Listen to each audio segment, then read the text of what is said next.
세계적인 축구 선수 손흥민과 차범근의 공통점은 뭘까요? 첫째, 모두 대한민국 출신으로 국제 축구 무대에서 한국을 대표하는 선수로 활약하였습니다. 둘째, 두 선수는 한국 축구에 긍정적인 영향을 끼쳐 국제적 이미지 개선에 크게 기여했죠. 마지막으로 두 선수는 같은 팀에서 뛰었는데요. 독일 축구 명문 리그 분데스리가 팀인 레버쿠젠에서 뛰었다는 공통점이 있죠. 얼마 전 레버쿠젠이 120년 만에 우승하며 두 선수가 뛰었다는 사실이 다시 주목되고 있죠. 레버쿠젠이 우승하자 일부 팬이 손흥민의 유니폼을 입고 나와 눈길을 끌었죠. 차범근은 1980년대에 레버쿠젠의 공격을 이끌며 독일 축구에 한국 선수의 진가를 알렸고, 손흥민은 2013년에 클럽 최고 이적료인 1,000만 유로로 레버쿠젠으로 이적하며 화제였고, 이후 수년간 구단의 주요 공격수로서 큰 발자취를 남겼습니다. 그들의 경기는 단순히 승리를 넘어서 구단에 새로운 에너지와 가능성을 가져다 주었고, 레버쿠젠이 글로벌 축구 무대에서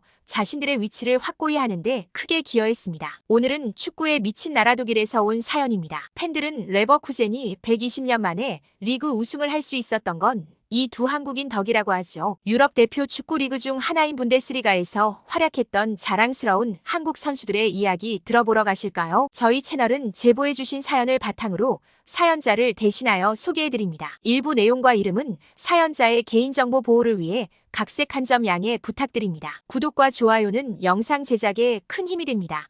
그럼 오늘의 사연을 소개해드리겠습니다. 차범근을 영입함으로써 레버쿠젠을 상위로 끌어올리겠다. 1983년 영입 후 언론사 인터뷰에서 베트마어 크라머 당시 레버쿠젠 감독이 했던 말이죠. 콧대 높기로 유명한 독일 분데스리가에서 동양인 선수에 대해 이런 말을 했다는 건 어떤 의미인지 아시겠죠? 1980년대만 해도 동양인에 대한 인종차별이 훨씬 심했던 시기이죠. 구단의 기대에 걸맞게 차범근의 이적은 대단히 성공적이었죠. 이적 첫 시즌인 83-84 시즌 분데스리가 10위권이 목표이던 레버쿠젠은 전반기에만 8골을 넣으며 맹활약하는 차범근을 보며 급하게 목표 순위를 조정하기도 했고, 선수로서는 리그 12골을 기록하며 구단 역사상 첫 시즌에 10골 이상을 넣은 역대 세 번째 선수가 되었죠. 특히 85-86 시즌의 경우 의미 있는 기록들을 많이 수립한 시즌이었다는데요. 1985년 11월 9일 분데스리가 14라운드에서 개인 통산 200회 출전 기록을 세웠죠. 후반 80분 리그 9호 골을 넣으며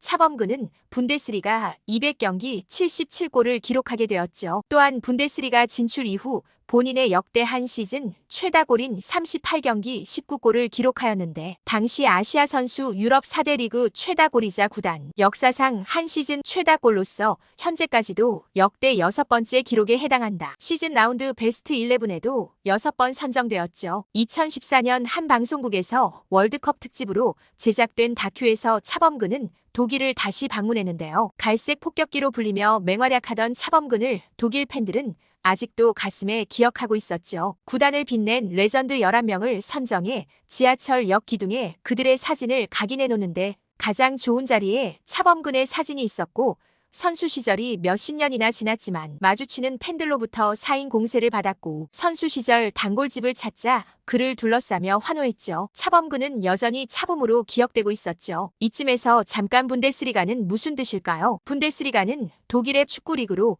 유럽 축구에서 가장 경쟁력 있는 리그 중 하나로 평가받습니다. 그 이름은 연방 리그를 의미하는 독일어에서 유래했으며 독일 전역의 클럽팀들이 참여하죠. 1963년에 창설되었고, 독일 축구를 조직화하고 국내 클럽들의 경쟁력을 강화하기 위한 목적으로 시작되었습니다. 분데스리가에는 18개 클럽이 참가하며 각 팀은 시즌 동안 홈과 어웨이로 총 34경기를 치릅니다. 매 시즌 말에 최하위 두 팀은 2부 리그로 강등되며 2부 리그의 상위 두 팀이 1부 리그로 승격합니다. 축구에 미친 나라답게 분데스리가는 평균 관중 수가 매우 높고 매 경기마다 대규모의 관중이 경기장을 찼습니다. 이는 분데스리가가 세계에서 가장 팬 친화적인 리그 중 하나임을 의미합니다. 대규모의 관중들이 찼기에 유럽의 다른 주요 리그들과 비교했을 때 상대적으로 재정 건전성이 높은 편입니다. 많은 클럽들이 적정 수준의 지출을 유지하며 안정적인 경영을 하는 것으로 알려져 있습니다. 많은 세계적인 선수들이 분데스리가에서 활약하였습니다. 예를 들어 프란츠 베켄바우어,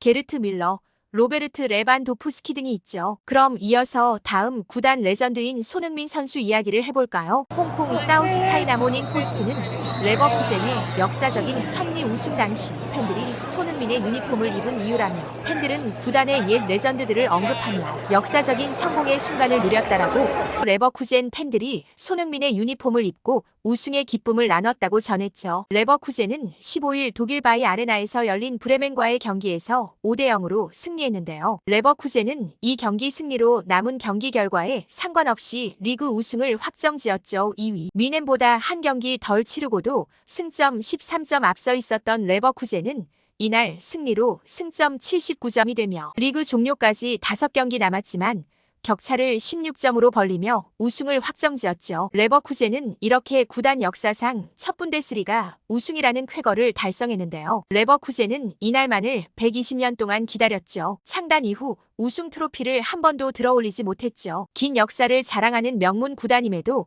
그동안 리그와는 연이 없었죠. 2000년대 초 구단 전성기를 달리던 시절에도 분데스리가에서는 준우승을 거두는 등 번번이 고배를 마셨던 레버쿠젠은 네버쿠젠이라는 웃지 못할 별명까지 생겼는데요. 하지만 이번 시즌 엄청난 무패 행진 활약으로 11시즌 정상이었던 바이에른 뮌헨을 제치고 리그 정상을 차지했죠. SCMP는 레버쿠젠의 과거를 함께했던 선수들 중 팬들이 여전히 가장 아끼는 선수는 대한민국 캡틴 손흥민이었다. 입단 첫 시즌부터 도르트문트와의 경기에서 결승골을 넣어 승리를 이끈 손흥민은 큰 경기에 강한 모습을 보였고 두 번째 시즌에도 모든 대회를 합쳐 17골을 넣으며 레버쿠젠을 챔피언스리그로 이끌었죠. 15-16 시즌 라치오와의 챔피언스리그를 끝으로 주장으로 있는 토트넘 호스퍼로 이적했는데요. 짧은 시간이지만 통산 87경기 29골 11도움을 올린 손흥민은 팬들의 기억에 강렬하게 남아있었죠. SCMP는 레버쿠젠에서의 짧은 시간에도 손흥민은 여전히 팬들의 사랑을 받고 있다. 2016년 챔피언스리그에서 바이 아레나로 돌아왔을 때 따뜻한 환대를 받았던 것을 통해 분명히 알 수 있었다라며 이제 구단의 가장 역사적인 날 손흥민의 공로가 인정됐다라고 덧붙였죠. 마이스터 샬레를 획득한 레버쿠젠이 신기록까지 도전하는데요. 다음 목표는 무패 우승이죠. 분데스리가에는 아직 무패 우승팀이 없죠. 12-13 시즌 뮌헨이 1패만을 기록하며 그나마 무패 우승에 근접했던 팀인데요. 아이러니하게도 이 1패는 레버쿠젠이 선사했죠. 그리고 11년이 지난 지금 레버쿠젠이 2대 기록에 도전하죠. 또 두 번째 목표는 최다 승점 우승 기록인데요. 축구 통계 매체 트랜스퍼마크트는 최다 승점 우승 기록을 SNS에 업로드했고 1위는 12-13 시즌 뮌헨이 기록한 91점이에요. 만약 레버쿠젠이 남은 5경기에서 13점 이상을 획득하게 된다면 기록을 갈아치울 수 있죠. 첫 번째 리그 우승과 이외에도 5대 리그 최다 무패 기록, 미니 트래블을 노리고 있죠. 클럽이 원하는 바를 모두 이룰 수 있을지 모두의 관심이 주목되고 있죠. 한편 바이에른 뮌헨은 이번 시즌 우승을 내주며 11시즌간 지켰던 정상의 자리를 내려와야 했죠. 여기에 DFB 포칼에서도 조기 탈락하며 이미 두 대회 우승은 물 건너갔죠. 독일 최고의 클럽답게 매 시즌 우승 타이틀은 꼭 얻는 팀이었는데요. 투엘 감독 체제에서 암흑기에 갇혔다고 하죠. 지독한 부진의 바이에른 뮌헨은 이번 시즌 종료 후 토마스 투엘 감독과 결별하기로 했죠. 투엘 감독은 부임 후 경기를 지배하지 못하는 전술 문제가 초기부터 대두됐지만 개선될 조짐을 찾아볼 수 없었고 심지어 리그 우승이 사실상 어렵게 되자 투엘은 레버쿠젠의 우승을 미리 축하한다 라는 팀의 수장으로서 해서는 안 되는 무책임한 인터뷰를 해서 팬들의 화를 돋구었죠. 이후 팬들 내에서는 투엘 감독을 당장 경질해야 한다는 여론이 확산됐는데요. 독일 스포츠 매체에 따르면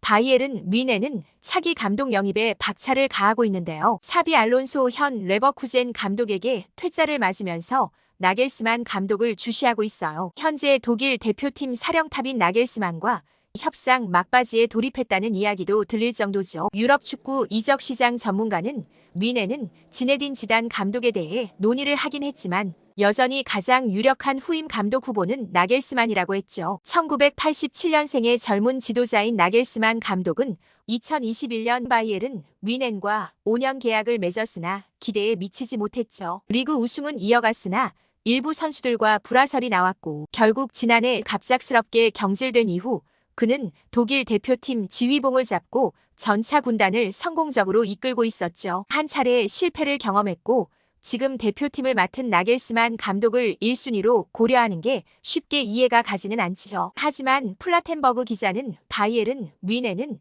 사비 알론소 감독이 잔류를 밝힌 뒤 나겔스만 감독과 협상을 강화하고 있다며 점점 구체화된 소식이 나오고 있고 3에서 4년 계약을 제안한 것으로 알고 있다며 구단은 그가 돌아올 것이라고 확신하고 있다고 말했죠. 투엘 감독의 경질 확정 소식에 김민재 선수의 출전 여부도 관심인데요. 투엘 감독은 최근 주전 수비수 조합으로 마티아스 더 리우트와 에릭 다이어를 내세우고 있죠. 김민재는 지난 쾰른전에서 교체로도 선택받지 못하는 굴욕을 당했는데요. 사실 투엘 감독은 떠날 사람이기 때문에 시즌 막판 주전에서 밀려난 것을 걱정할 이유는 없죠. 그리고 나겔스만 감독이 온다면 김민재의 현재 입지도 충분히 바뀔 수 있죠. 최근 몇 경기 벤치를 지키고 있지만 강점이 분명한 선수라 새로운 감독 밑에서 다시 날개를 펼칠 수 있다고 팬들은 믿고 있어요. 나겔스만 감독은 높은 수비 라인과 적극적인 압박을 강조하는 감독이라 김민재에게 기회를 줄 가능성이 크다면서요. 이번엔 독일인들의 실제 반응 보실까요? 독일인으로서 손흥민과 차범근이 레버쿠젠을 위해 해준 업적에 대해 감사할 따름입니다. 차범근 선수는 뛰어난 골잡이일 뿐만 아니라 한국 축구의 대사 역할을 했습니다. 손흥민과 차범근, 우리 클럽을 위해 해준 모든 것에 감사합니다. 여러분은 진정한 전설입니다. 레버쿠젠이 이룬 이번 우승은 여러분의 노력 없이는 불가능했을 것입니다. 김민재 선수가 최근 경기에 나서지 못해 정말 안타까워요.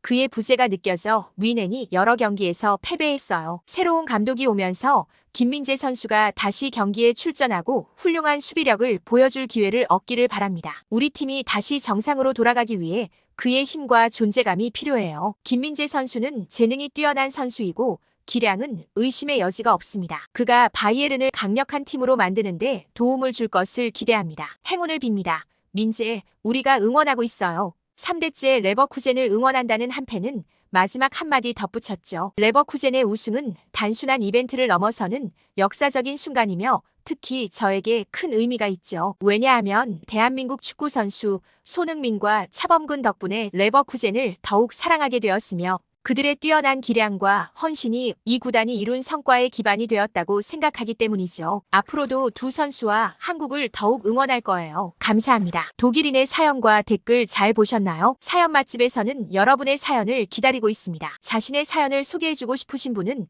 공식 메일로 언제든지 제보해주세요. 구독과 좋아요는 영상 제작에 큰 힘이 됩니다. 감사합니다.